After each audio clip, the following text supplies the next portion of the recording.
Sudah bukan suatu hal yang asing lagi apabila Saab selalu menawarkan produk mereka yang dapat disertai dengan transfer of teknologi kepada negara-negara calon pembeli jet tempur Gripen. Tak terkecuali, Saab juga mengajukan proposal kepada Kanada untuk membangun pusat sensor baru di negara tersebut apabila Ottawa membeli armada Gripen E. Pembangunan fasilitas baru itu merupakan bagian dari penawaran untuk Future Canada Fighter Capacity Project atau disingkat FFCP saat pelaksanaan konferensi ALX Space pada 18 Januari 2021. Saab mengatakan pusat sensor Saab akan dibangun di Vancouver, British Columbia dengan fokus pada pengembangan teknologi sensor seperti radar. Contohnya adalah pengembangan Space Surveillance Radar atau SSR bekerja sama dengan industri luar angkasa yang ada di Kanada.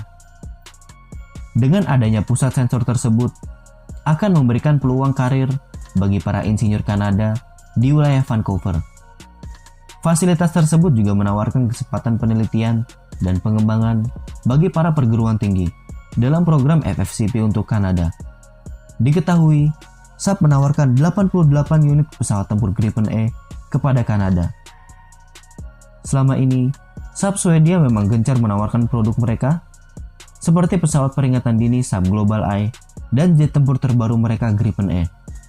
Selain menawarkan jet tempur mereka, Saab Swedia juga selalu mengiming-imingi negara target pemasarannya dengan transfer of teknologi.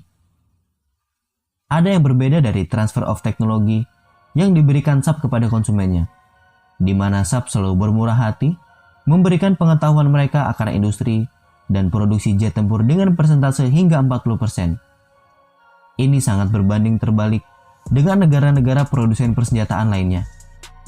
Sebut saja Indonesia yang bekerja sama dengan Korea Selatan dalam pembuatan jet tempur Korean Fighter Experimental, Indonesian Fighter Experimental atau biasa disingkat KFX-IFX.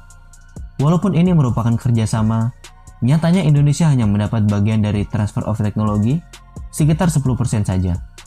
Ini sangat berbeda dengan Saab, di mana TOT sekelas radar pun bisa diwujudkan dan diberikan apabila syarat dan ketentuan dapat dipenuhi dan disepakati. Bagaimana jika Indonesia mengakuisisi Gripen dari Saab Swedia? Jika kita ambil secara teknikal atau untuk saat ini, maka Gripen rasanya kurang pas untuk Indonesia, mengingat wilayah kita yang berbatasan langsung dengan Laut Cina Selatan dan diampit oleh negara dengan jet tempur siluman F-35. Maka yang kita butuhkan adalah pesawat tempur yang punya efek deterren yang tinggi seperti Sukhoi Su-35 Flanker E. Namun, apabila kita menilai secara fundamental untuk jangka panjang, maka Gripen dari Saab Swedia lah yang paling pantas untuk diakuisisi.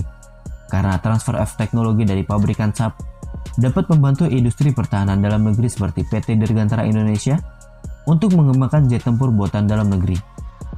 Nah, bagaimana pendapat Anda? Sampaikan pendapat Anda di kolom komentar.